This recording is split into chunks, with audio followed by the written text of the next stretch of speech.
How's it going, guys? Thanks for tuning in to this episode of the Phil Talk Sports Podcast. College football is officially upon us. So to commemorate this, I have UCF offensive lineman Josh Cox on the show today. Josh also played his high school football at New Smyrna Beach High School, the same place that I went. And I'm now on my fourth year doing coach's film for the team, for the Barracudas. So it was pretty cool to get to talk to him today. I appreciate his willingness to do this. It was my first time interviewing an active player on the show. So I appreciate his time today and that UCF allowed this to happen. So enjoy college football, guys. I'm going to go watch some games. Enjoy the interview. All right, guys, joining me on the show today, UCF offensive lineman Josh Cox, number 63. How's it going, man? How are you? Doing great. How about yourself? Pretty good. Figured I'd tell a quick story for everybody. In 2018, I got the opportunity to do the coach's film for New Smyrna Beach High School, where Josh was playing during his senior year, and the school I went to about 10 years prior. And then I saw Josh ended up at UCF, and it's not often that guys from our high school end up at UCF. So he's been on my radar ever since, and I'm glad he's got some time to talk with us today. Do you have any stories from that senior year? You guys went 7-3. It was a pretty big year at the time. It's kind of kicked off what New Smyrna has done, since then. Got any stories of Coach Wilk or anything from senior year? Yeah. I mean, it's been a minute since that, so memories a little fuzzy coming into college and all that. Sure. With all the new environment, but I do remember there was this one time, I think it was early in the season, we had the JV quarterback who was supposed to bring the footballs out every day, and we were getting to our first Thursday practice with JV, and the varsity quarterbacks had gotten so used to JV quarterback coming out, bringing the balls, that they didn't bring it out.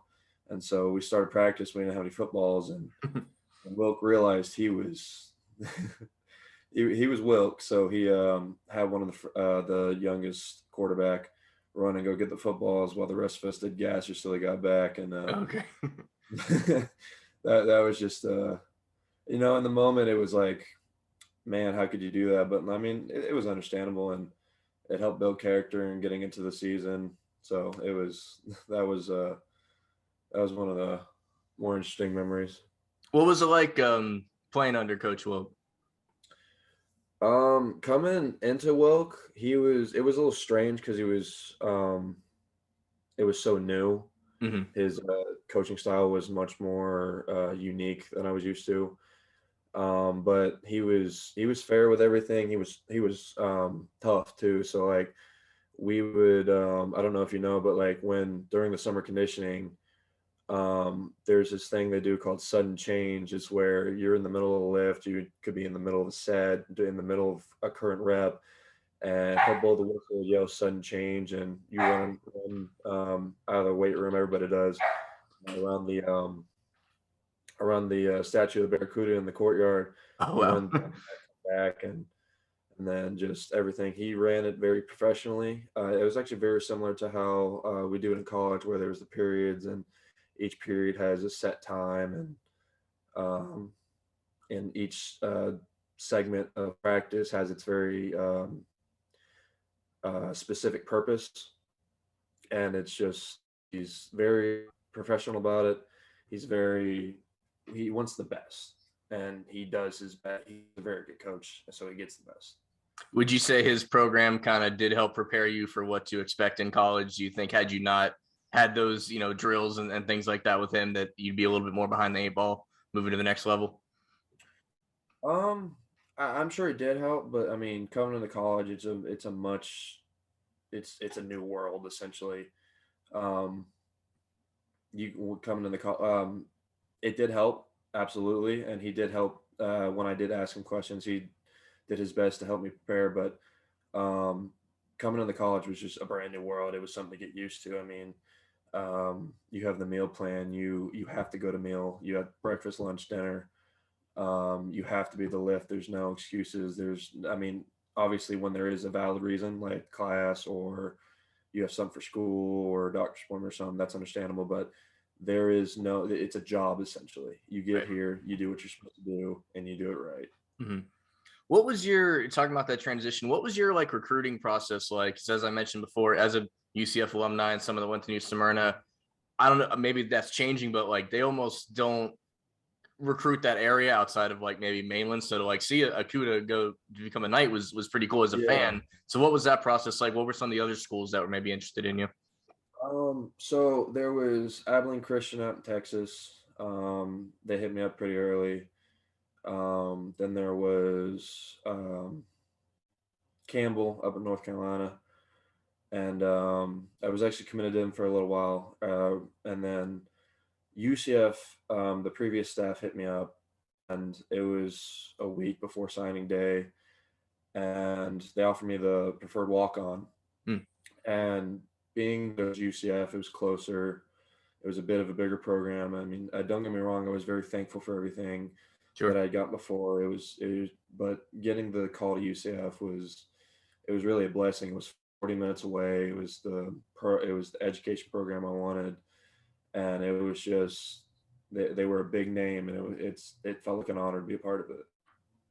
What was your favorite school like growing up? Was UCF a school on your radar just as a fan growing up, or were you maybe a Seminole or a Gator or another Florida school? Yeah. So my mama went to she went to FSU for that's where she got her degree before going to law school, and just throughout my entire life we were diehard Seminole fans, and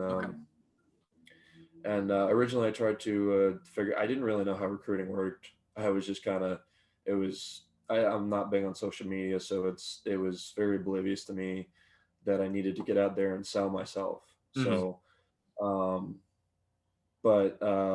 yeah, it was at FSU. So when you went to UCF for your family, was it an easy switch to start cheering for the Knights, or I'm sure they still watch? Yeah, my family was just happy and proud of me, and there was no stutter at all. You mentioned it was the previous, coaching staff that's recruited you and had the preferred walk-on thing. You've now been there through the first off season of Coach Malzahn. Obviously, got the season kicking off soon. What's been the biggest change? You were under the previous regime with Coach Heupel for a year or two, if I have it right, and now you got Coach Malzahn here for the foreseeable future, hopefully. What's been the biggest change, either in like the way practices run or just the overall feel of the program? What's like some of the biggest differences? I don't really like to compare because they're two very different people. They have their own methods of doing things. I would say that the way everything feels really, it's just a different staff. The feel is very different, just with the different personalities that are on the staff and in the building. It's a different feel.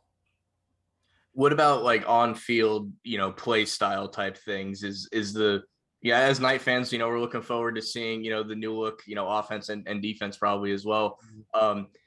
As if you were to tell a fan something, is it going to be a lot of the same, or would you expect a jarring difference in the product we see on the field?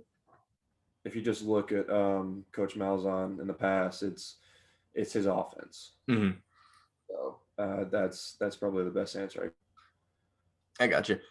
So a lot of, programs, in the lead up to college football, there's always all these preview shows and magazines and everything. One of the biggest things, whether people, some people give UCF more credit than others, but one of the things that almost everyone talks about is returning all the starters on the offensive line. And as someone that plays offensive line, how important is it to have the same guys in all the time and to build that camaraderie? It's something that people, you never notice the O-line until there's a bad one, right? So how important is it to have, the same guys in there, to have upperclassmen and to just have that unity up front like that? I mean, I think it's huge. The guys we got right now are just they're good at what they do, and there's a reason they're in the starting lineup. And just having them for so long, just from a personal standpoint, they're really great people. I remember coming in and my freshman year, and I was so nervous. I didn't want to say or do anything to make anybody hate me or anything. Right. But I came in, I was just myself, and they allowed me to be myself. And it was, I mean, they're good at what they do, and they're good people, and it's great to be part of it. What are some of your goals, both as a player and just as a student athlete in general? What is stuff you want to accomplish during your time at UCF? Well, like any other football player, I would like to end up in the starting lineup, but that's something I have to earn. Mhm. And I'm improving every day. I'm working hard. And as for academically, I started out with mechanical engineering degree. That's what I wanted to do since 8th grade when I saw the engineering program at the high school. But I got to a point where I was having conflicts, which with trying to pursue both dreams, Mhm. and I had to sit down, talk with my mom, and I had the realization that football's not going to be around forever, and I can always go back and finish my degree. So I actually ended up switching majors and to pursue football. So, and that's not like I'm putting everything in one basket type deal. It's Sure. just not around forever, so I'm going to enjoy it for as long as I can. But academically, I'd like to finish my degree and then come out, get a job, and then save up some money, come back, finish my degree, and then eventually I'd like to be just an engineer. Nice. That's awesome. I mean, I agree with the whole, it's not necessarily putting eggs in one basket, but you got to strike while the iron's hot. While you have the opportunity, you got to Yeah, run with it. yeah, So yeah, exactly. yeah, that makes perfect sense. I know you guys got a busy schedule leading up to the season and training camp. I don't want to keep you too long. So I think I want to end with this. If you were to, if at any point you go back to New Smyrna and speak with the team, and I think you're a great example on what is possible with that program to reach a program like UCF. What is some advice you'd give some of the guys that are still kudos back in New Smyrna right now? Just, I mean, I went back a couple times during the summer when I had a couple weeks off, and my brother actually started playing football this year. He's a freshman. Oh, awesome. So, um, I guess the advice I would give, it's kind of like it's a tried and true advice. Everybody says it. Every coach I've ever heard says it, ever had says it. It's just to work your butt off.